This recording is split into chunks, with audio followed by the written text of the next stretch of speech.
Returning to our top story, and the Princess of Wales has released an emotional video revealing she is receiving treatment for cancer. She says the abdominal surgery she had in January was successful, and at the time her condition was believed to be non-cancerous. But tests carried out after her operation revealed the presence of cancer, and she started a course of preventative chemotherapy last month. Kate has thanked well-wishers for their support. This, of course, came as a huge shock, and William and I have been doing everything we can to process and manage this privately for the sake of our young family. As you can imagine, this has taken time. It has taken me time to recover from major surgery in order to start my treatment. But most importantly, it has taken us time to explain everything to George, Charlotte and Louis in a way that's appropriate for them and to reassure them that I'm going to be okay. The Prime Minister has offered his support to Kate after her cancer diagnosis was confirmed. In a statement online, Mr Albanese says, "My thoughts and those of Australians are with the Princess of Wales and her family tonight, following the news of her cancer diagnosis." The Princess of Wales has shown extraordinary courage with her public statement today, in which she expresses her concerns for others. We're sending support and strength in this difficult time as she undergoes treatment, and we wish her well for a speedy recovery.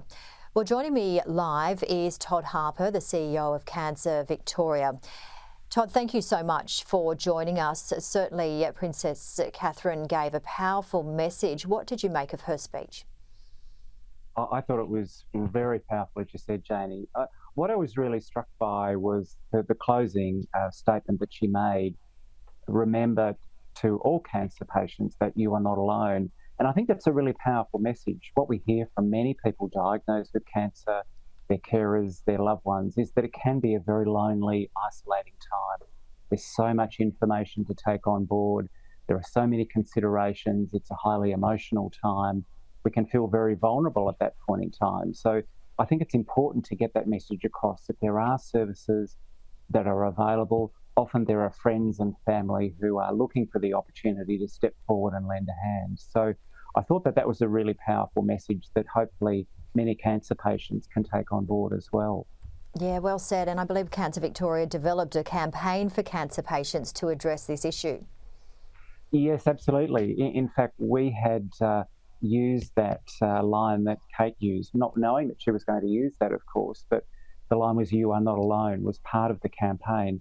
And we chose that because it seemed to really resonate with cancer patients. The diagnosis of cancer can be a shock, it can be traumatic, it can present a whole lot of emotional and psychological problems as well. So during that period, it's really important to make sure that we surround people diagnosed with cancer with loved ones, with the information they need, the support that they need, from services such as Cancer Council's 13 11 20 telephone service and others that are available to provide the support when people with cancer need it the most. And you mentioned the support available. What type of support is there? So, for example, with Cancer Council's 13 11 20 telephone service that's staffed by trained cancer nurses who have expertise in the field. But what we find is it's not always information about treatment. It might be information about financial support. What does this mean for me with my work? Will I be able to provide the caring functions that I might have in my family or around me? What sort of support am I going to need? How do I talk to people about my cancer diagnosis? These are many of the challenges that people diagnosed with cancer face. So talking to someone who's been through that cancer experience as a trained cancer nurse can be really reassuring and provide some clarity for cancer patients when they need it the most. And Todd, what are the rates of cancer in Australia? So cancer is very common. So because we're a growing population, we're an ageing population, cancer is becoming more common in Australia. Nationally, we have in excess of 160,000 people diagnosed with cancer every year.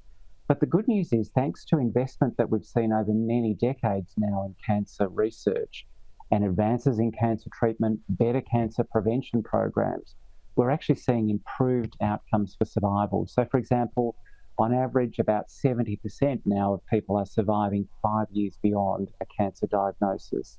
And that's really advanced from, say, 30 or so years ago when it was less than 50%. We still have more work to do because we see higher, poorer outcomes in Aboriginal communities. We know that outcomes are poorer for some particular types of cancer. And so we really want to make sure that we're doing everything that we can to address the significant inequities that occur with cancer in Australia. And what advice would you give our viewers regarding the importance of regular checkups? Absolutely. I think this is another example of remembering the small things that we can do that make a big difference. So keep up to date with screening, that's bowel cancer, breast and cervical cancer, for example. Also be doing regular skin checks. If you see any sign of a change in your skin, shape, size, colour of spots on your skin, don't delay seeking advice and getting reassurance or early information, because the earlier we detect these types of cancers, often the outcome on the prognosis is much better. So getting in early, not delaying, but seeking help is really important. And we've seen just how important that is over the years of the COVID pandemic, when I think we saw people less likely to participate in that type of health behaviour. We really want to encourage people, don't delay, take action as soon as you have the opportunity. Great advice. For cancer support, 13 11 20, or they can visit the website cancervic.org.au. Todd Harper, thank you so much as always for joining us.